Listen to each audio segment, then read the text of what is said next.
There you go. Now show them. All right, everybody wave. Yay. Our last lecture. Ooh, ooh. Wow. Come on, I want some excitement. Just a little bit. Yes. That's all. Yes, thank you. Yay, Elizabeth, thank you. All right, so this is week 16 for you, week 17 for the online students. Everybody happy? We're almost done. And Thanksgiving, right? It's coming up, so that's cool. Another end of semester quiz. All right, I did one last week. Let's do another one this week. Different topics, though, okay? Start off with, go to the screen. Very nice. What percentage is the chapter final of your total grade? 5. Nice. 5%, okay? Questions about that? All right, how many times can you take it? Forever. Forever? Well, not forever. Good, but... Until December 9th. Until December 9th. Very nice. As many times as you want up until that date. Should you wait? Yes. No, you should not wait, okay? The sooner you know what your grade will be, the better, okay? Next question. Are you required to take it? No. Yes. Yes. Boy, that's a mixed bag. I'm getting some yeses and some no's. It's half-time. 50-50. Is anything required in this class? It's really your choice, as with everything.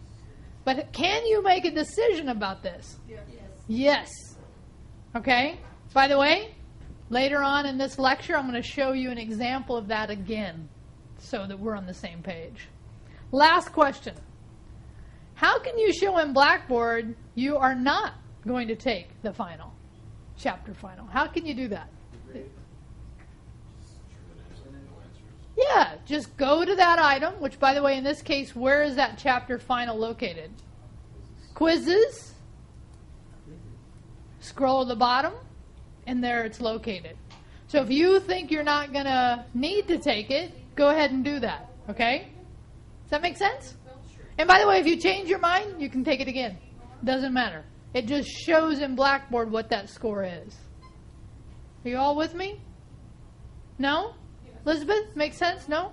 So we're actually scrolling to that and putting in a comment, or what? No, in that case, you would, matter of fact, I'm not logged into Blackboard, but while we're talking about it, if I go to Blackboard, I'm so used to the old way, I'm so sorry, because I'm not used to it. If you go to Blackboard and you scroll down to that item, you hit it, it'll give you a list of all the questions, and then what do you think you do? Submit. Yeah, hit submit.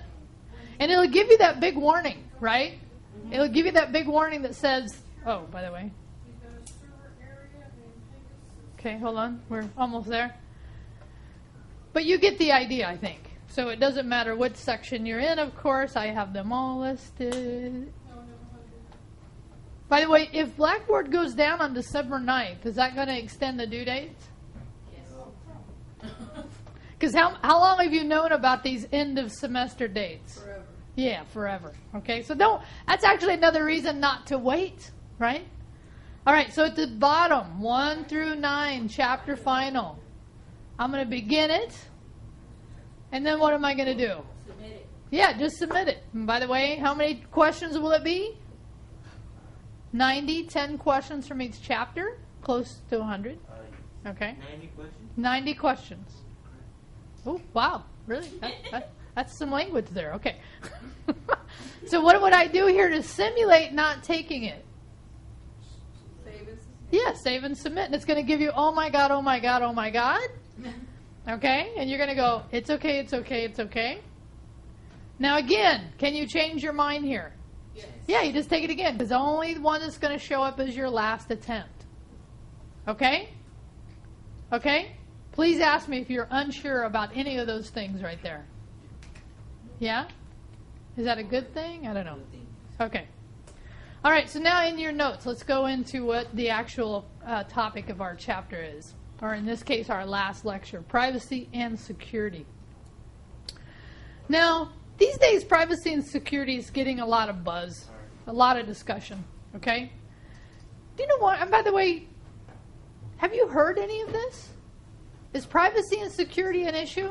Just recently, wasn't there like a problem with celebrities getting their pictures leaked Oh, celebrities always have an issue with privacy and security, right? But it's true. Why? And what was the issue? Do you remember who it was? Apple. And who was the celebrity? Jennifer Lawrence. And what happened? Somebody got into her account, found nude photos, and published them out to the internet. Now, that's one thing to have it be Jennifer Lawrence, who, by the way, I love because she's so awesome.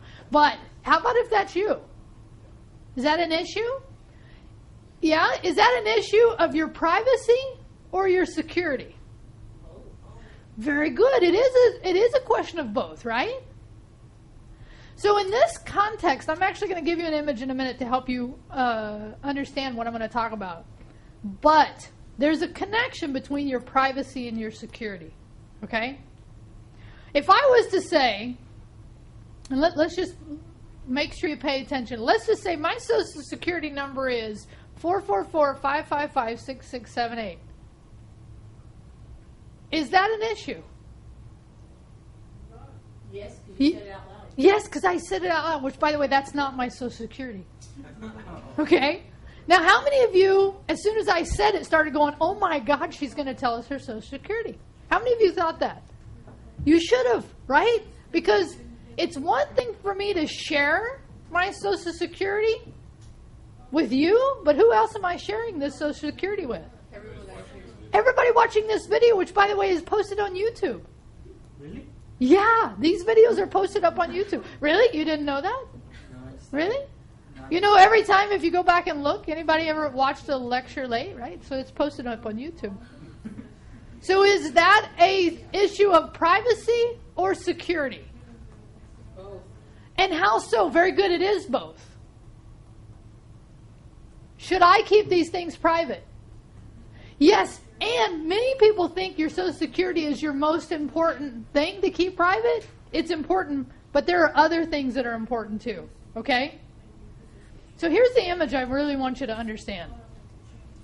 There's a connection, or there's, in the realm of discussion, here's all the things about your privacy that you want to keep private, and that contains all of your privacy issues. And then there's all the security issues around that. And really, you can think of it like this. Privacy is like, yeah, me saying my Social Security would be an issue of sharing privacy inappropriately. But what's done with that is security. Because what's the difference between me telling you my Social Security and me typing my Social Security in a web page?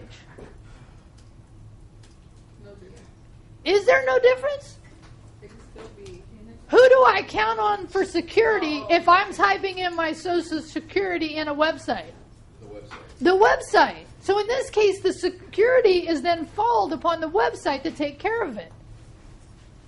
Now, has there been issues with websites and other entities not taking care of my security? Target. I mean, we could go on and on and on here. This has really become a real issue because what happens is you share this private information with these companies then that get attacked. Okay? So some of this is in the realm of your control and some of it's not. But here's what I want you to walk away understanding. The more private you are, the more secure you tend to be. That goes in your notes. So the more what? The more private you are, the more secure you tend to be. So here's the other thing that I would tell you that bothers me about our current situation. How many of you, the moment you go to a sales register, or often, they ask you certain questions? What are some of the questions you get at the register? Your phone number, your email, your whatever it is. Last four digits? Your address? Now, is this a privacy issue? Yes. Are you giving it up? Yes. Okay, let me tell you what I do. As soon as I go to a register and somebody asks me for that, the first question I have for them is this required for me to do the transaction? And if the answer is no, I do not tell them that information. Because to me, that's my privacy. The more I give it up, the less secure I am. Okay? You get my connection here? Yes. So let's say it one more time. The more private you are, the more secure you tend to be. yeah, the more secure you tend to be. And again, what's the problem here is that the more, sorry. Okay, it's so funny, right? I'm sharing private information right there with you. It's a project I work on. Yeah, it's less secure, right? So, but in this case, when you give this information to companies and their security is compromised, then your privacy is compromised. And this, I mean, I got 2 notices just over the last 2 weeks that some website that I had signed into, their security was compromised. And they felt only risk I had was that my email was shared. And I'm like, well, that's a big deal. That makes me want to delete my account. But is it going to help me at this point to delete my account from them? No, you already got the information. They've already got it. Okay? So I just want you to walk away with that concept first. And there's actually an interesting article here if you want to read the whole thing.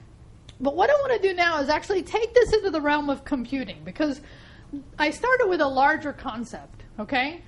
But I actually now want to talk about computing and things that you can do, and I suggest you do, to make your safe computing. I have a visit. No. What? There's some place today, so. Okay, generally tell me beforehand. So but yeah, go take care of it. You're all adults, right? Everybody's an adult. You get to go do what you need to do. But thank you for telling me. Okay, so here are your 6 rules.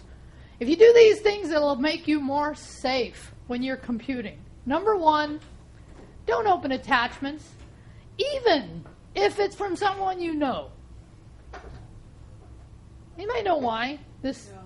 Because somebody could hack their email and then send you there. Very nice. Yeah, because if it looks like it could be from somebody you know, but if there's an attachment to that, absolutely somebody could have attacked or hacked into their account, and that attachment could be a virus, a spyware, something else. I have a question. Yeah, go ahead. Okay, so like say my friend sent me something for this project we're working on, and then when she sent me an email and has an attachment, but that's something I need to print out, you can't open it? So in that case, you're then dependent, and it's an okay, but understand this. You're either dependent on your email system scanning it, or you need to scan it manually, which is to download that file and then you have your antivirus scan it. Because Daniel's right, it absolutely could look like it's from somebody that you know. And I've had this happen a couple times recently where it says, this person sent you this file, and I'm like, I'm not doing anything with that person. And it is more of an issue if you know you're working on something with somebody, right? Yeah. But you can still scan it. But in general, number 1, don't open attachments unless you've scanned them. If I just open it, then you don't do that, you have to download it? I would. How do you do that? You just download it into a local down. See, when you open it is when it generally becomes vulnerable, or it becomes there's what we call a payload. So if you just download it and then you have your antivirus scan it, then it can tell you by looking at it if there's issues with the file. But again, most of your email systems now do this for you, which is a nice feature. Oh, okay. Chrome does it as well. Yeah. Okay, so that's number 1. Any questions? Good questions. Number 2, this is somewhat related, but don't click on links in email. This is where we get phishing attacks. Okay, so number 2, don't click on links in email. Let me show you. And I always run a risk when I go into my spam folder. Which, by the way, can you see how many spam I have? And this is not the meat that's popular in Hawaii. Really? You didn't think that was funny? You didn't know spam's popular in Hawaii? Oh, spam, okay. So, in this case, Google has identified these items as being spam. And often, there's what we call heuristics. They read the emails to figure out if they're spam. I can go through here and figure out, because there might be some that's not, right? But let me open up, harmlessly enough, the Fresno B one, okay? And I'm going to, and I don't know if it shows up so much on the recording, but you should be able to see this. Notice my mouse window, my mouse is a pointer, right? Well, what you can tell is where it's going is down here on the bottom. See this long where it says cl.exct.net? You think you're clicking on Massage Envy? You don't know where it's taking you. This is why you should not click on links in email.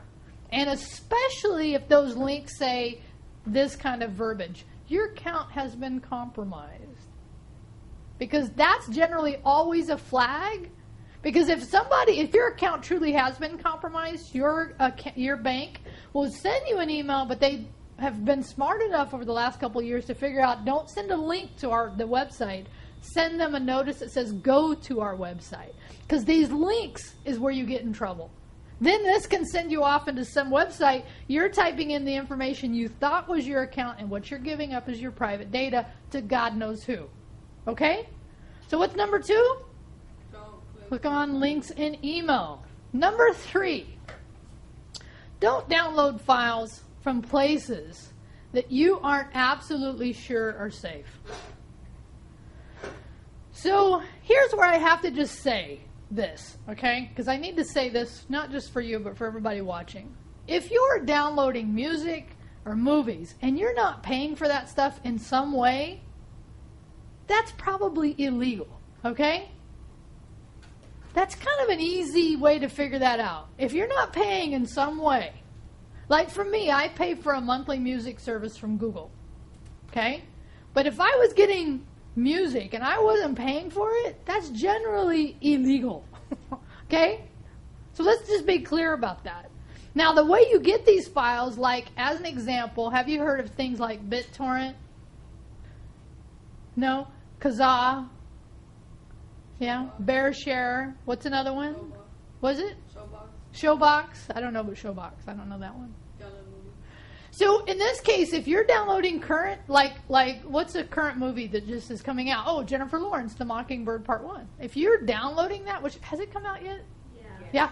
If you're downloading that right now, it's illegal because it's not out anywhere except the theaters. Okay? And when you download that, whatever program you're using is probably opening up security holes in your computer. So there's an ethical issue, and then there's a real issue with your computer, okay? And both of them are real issues. So how do you know a place is safe? You do some research. Like one site I use a lot, and I used it actually even today, is cnet.com. When I want to download something, I go to cnet.com, I go to reviews, I go to stuff like software, and I look at software, and if I need something, I will generally check it out here. Okay, so that's a site that I know is safe. But if there's something that's asking me to download something that I'm not sure, I do the research before I do it, because that's a vulnerability. Okay, that's number 3. Number 4, and boy is this one that we really need to talk about, is update your operating system regularly.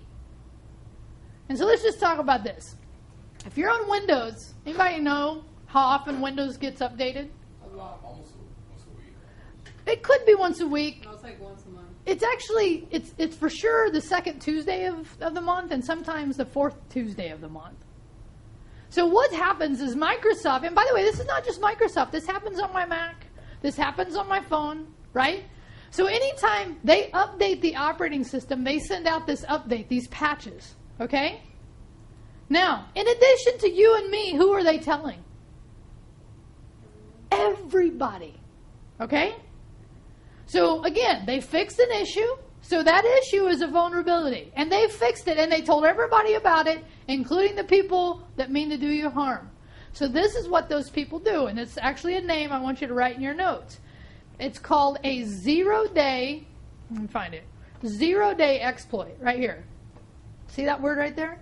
So what these folks do who mean you harm, the day that update came out, they went and researched it and figured out how to take advantage of that vulnerability. And they wrote code to take advantage of it. So from the day it got updated, it also is now more vulnerable, which is why you should update your operating system as soon as those updates come out. First of all, does that make sense? Yes. Yes? So from now on, when you see that Windows is updated or something's updated, don't wait. Do it immediately. Okay? Phone, like you have a choice to update later or update. Yeah. Your phone is still vulnerable like your computer, but your computer tends to be more vulnerable because there's been more of these written for the computer. Now, is Mac's not an issue here? Some people say a Mac's more secure. Right? Have you heard this? A Mac is more secure than a PC?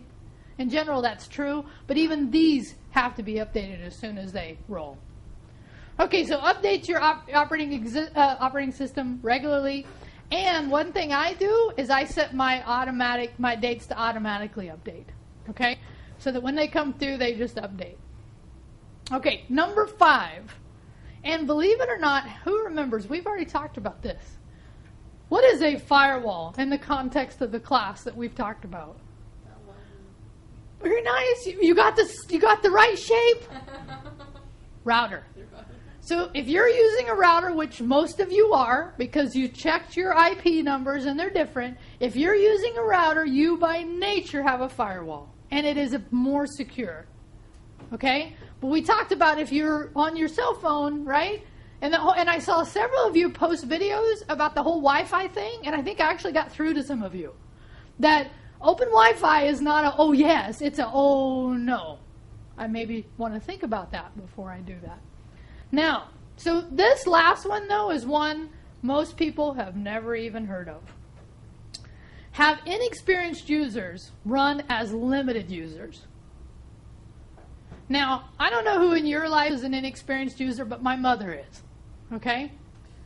So on my mother's computer, which is, by the way, in another state, I set it up so that she runs as a limited user. Now, in general, what this means is my mom can't update or install software. Because that's actually often when these issues come up, is when you're installing software. So when my mom wants something, she calls me on the phone. And she goes, hey, I want to install this. And I go, what is it? And I do the research. And before I let her do it, and actually I don't even let her do it, I actually get into her computer. If you remember me showing you that remote desktop tool that I use, I get into her computer and I install it myself. After I've done the research. So no matter what operating system, whether it's Windows or Mac, you can do this. You can limit users and what they can do on the operating system, and you should. For those users that are inexperienced, whether it be the very young or the older ones or somewhere in between. You just go into accounts. On Windows, you just go into Control Panel, and there's a user account. You just add an account, and you can tell it what it can and can't do. If you want me to show you, I'll show you. But it's pretty simple to do. Okay, so what is this? This is the 6 rules of safe computing. You follow these things, you'll generally be safer. But there's no guarantee, my friends. Okay? But here's the reality. Nope, let's go here. The truth is, you're protecting you from you. It's really your bad behavior that gets you in trouble. Like I was talking about before, the idea of downloading stuff that you know is illegal, or doing things that you know is probably not the best practice. Even though I just told you, I'm guessing some of you kind of already knew some of that. And if you didn't, now's the time to learn it. But here's the reality. This stuff that we have to load on our computers, like anti-spyware and antivirus and all these things that I've talked about, is really protecting you from you. And what I'm about to say, I don't say as a recommendation, I just tell you as an FYI. I don't use an anti-spyware, and I don't use an anti-malware. Why do you think that's true? Because I know what to do and what not to do. But for people that are just learning this stuff, and even if you know this stuff, you want to have something. And here's my recommendations, okay? So this is, in my opinion, here's what you need to have loaded.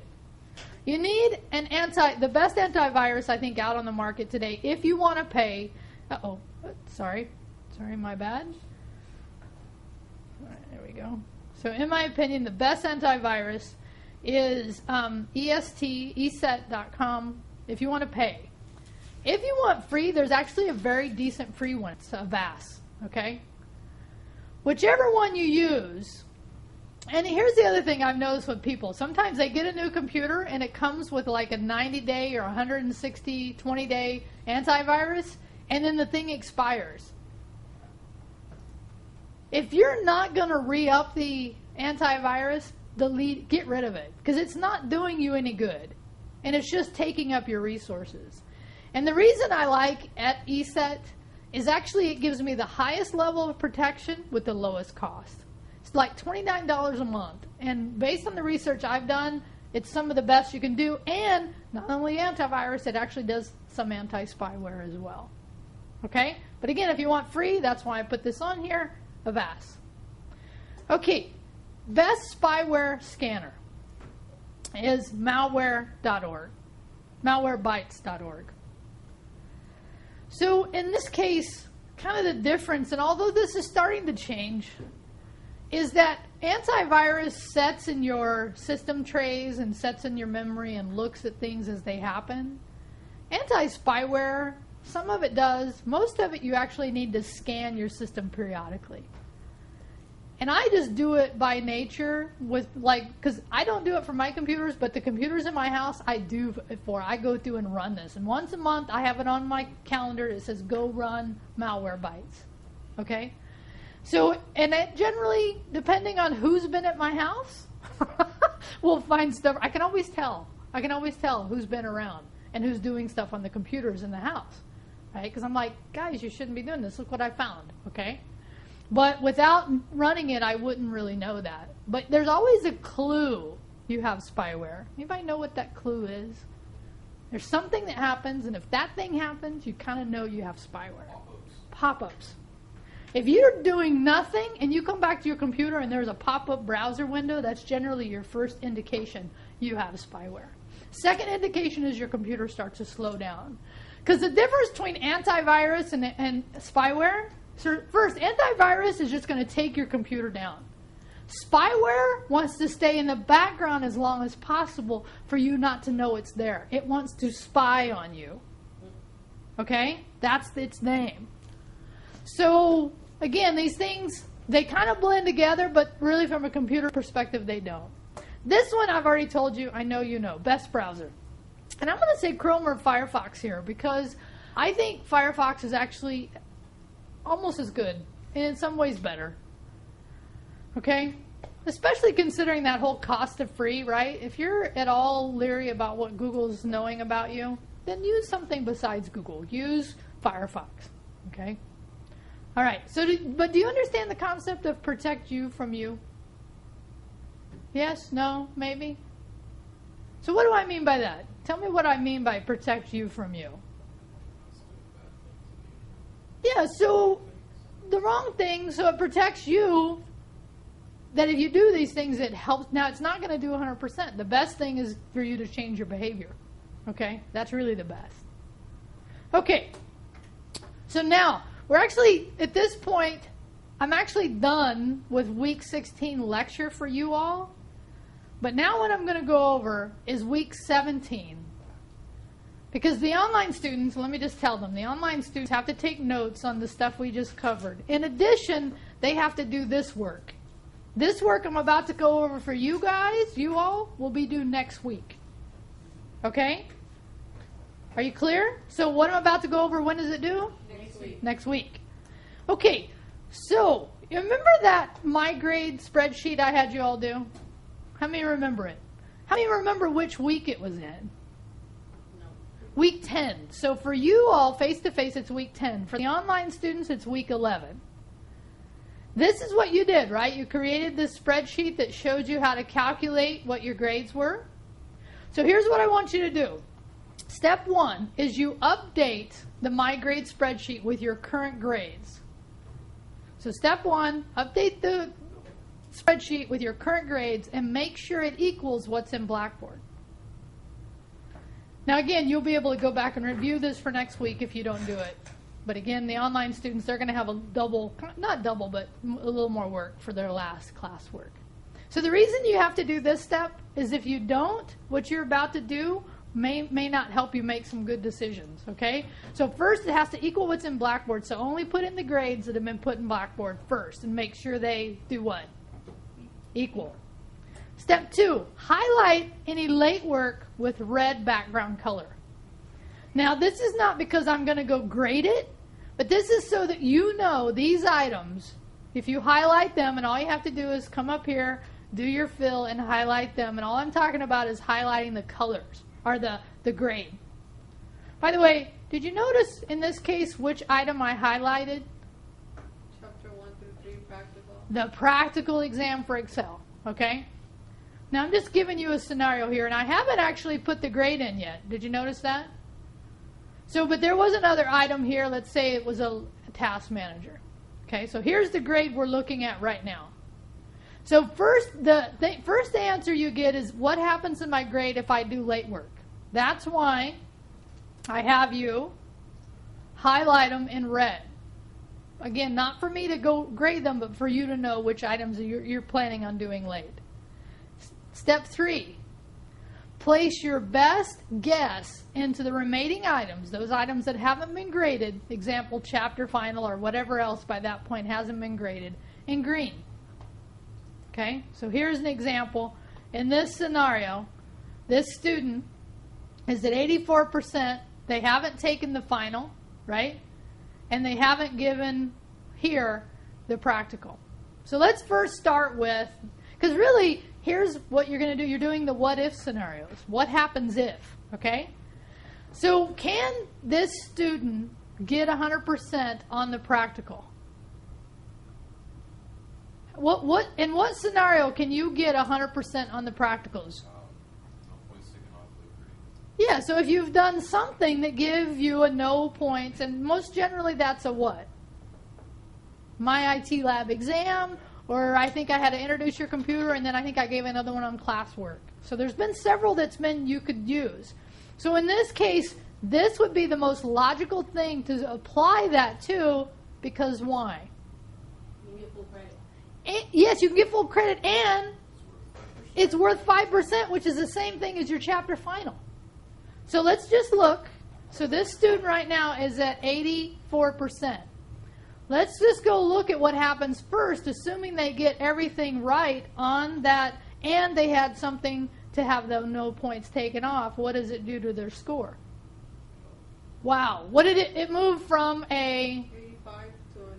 Yeah, so an A to a B. I mean, Sorry, a B to an A, not B, not the other way around. Okay? Now, in this case, is this the grade they're going to get in the class? No. Very good. Why?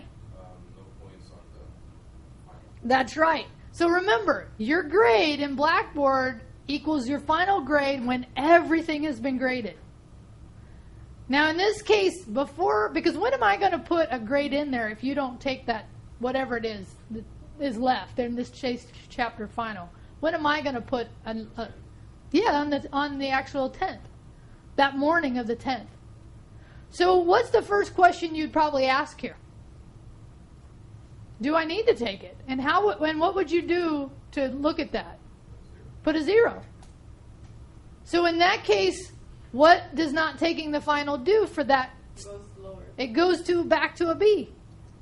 Now the question is, do I have to get 100%? Let's just do 100%.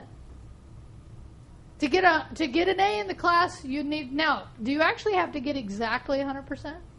Can you get 90%? Can you get 80%? Oh, see, do you understand what I'm trying to tell you here? Mm-hmm. So now this is just a scenario that I made up. This may not be your scenario, but your scenario will be unique to you based on your grade and your late grades and whatever else. Okay? But my point about the week 17 classwork is that's why I want you to do this. Okay? So again, what are we highlighting in red? The late work. Late work. What's in green? The stuff you haven't done. Yeah, your best guess, the stuff you haven't done. Now, at the end, you save it as a my planned grade because it's no longer my grade. This is your my planned grade. Okay? So you just rename it.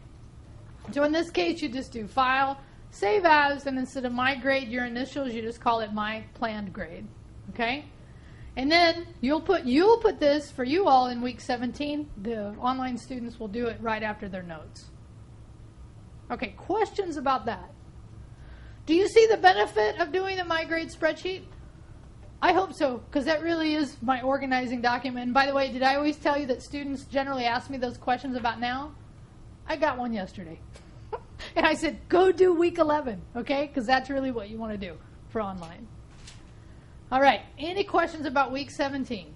My planned grade. It's the only thing you have for classwork next week. All right, now these are my final pieces of information I'm going to give you. And this has nothing to do with computers. This is just my general advice in life because I'm older. Could you go on notes? No, doesn't have to go in notes. Your feedback would be appreciated, though. My first one is eat less meat, less junk, and more plants. Why do you think I say that? Because I'm a hippy-dippy and I just like that? You think there's real reasons why you should eat less meat, less junk, and more plants? Yes, there is. Yeah, there is. It is healthier. Not only for you, for the planet, right? Less junk. Less meat. Because here's my thing, and I think I said this to somebody the other day in here. If we had to kill all the meat that we eat, we'd all eat less meat. Because once you realize what it takes to kill animals in that environment, you'd eat less of them. Just saying. Okay. Number 2, move more. Just move more. I've noticed that if I just walk to work every day, it makes a huge difference. Whatever it is, move more. Kind of related to number 1. Number 3, be more environmentally aware. Think about the impacts you're having on the environment, because you are every day, right? If you can drive less, drive less. If you can afford a better vehicle, buy a better vehicle. If you can use less water, use less water. If you can just make yourself more aware of the issues, do that. Stop buying plastic bottles and have some container you carry around with water all the time. Stop drinking sodas.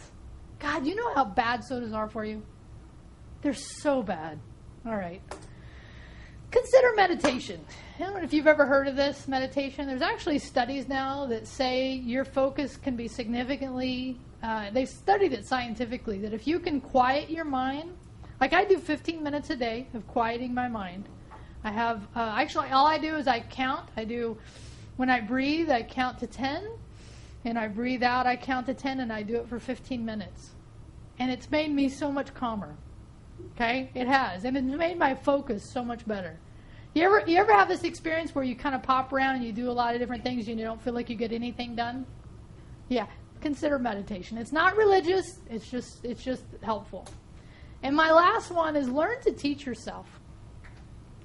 Because if I've taught you nothing more than to teach yourself in some ways, that's a huge deal. I can tell you that's one of the best lessons I learned from college was how to teach myself. Because it really is ultimately your responsibility. The more you can feel comfortable learning something on your own, the more you'll get out of being in front of a teacher. Less you'll be dependent on us. All right. Yeah, question. Well, you said on the one you said be more environmentally aware. Uh-huh. You said stop buying water bottles. Those are bad to buy water bottles? Yeah, because what happens is most water bottles, unfortunately, don't end up in recycling. They either end up in landfills, or they end up in the ocean, or they end up somewhere that they don't break down. Water bottles take forever to break down. If you're going to buy anything plastic, try to find compostable stuff, so no matter where it goes, it'll break down quicker. Yeah, it's a good question. I buy water bottles all the time. That's why I asked. I wouldn't. And not only that, it costs more. Like, I just get a filter, and then I just put my water in a container that I carry around all the time. I've been meaning to get a filter for the sink, but I Yeah. forget. Yeah. Do it. Trust me, even though it's a little bit of let's say I feel $20, like they're not safe. you'll save so much money. No, I'm saying I feel like they're not safe. Like No, they are. To the water, you know? Research them. There's some good ones out there. Yeah, we do reverse osmosis in all our water. Our water's actually, because the city water's not that great, That's why. but we reverse osmosis all of our water, which makes it good water. Okay? All right. Questions? Any other questions? Okay. None of this is a surprise, is it, after knowing me this whole semester, right? So my last thing is thank you, right? I really have so much fun teaching. I feel like I have the best job in the world, and I love it. So I really attribute that to you all, too, because you make it fun for me to teach this stuff. So I want to thank you very much. Okay, let's show them, and let's say goodbye to those folks online. Look, I love that. The Queen wave. That was wonderful. Okay, peace out.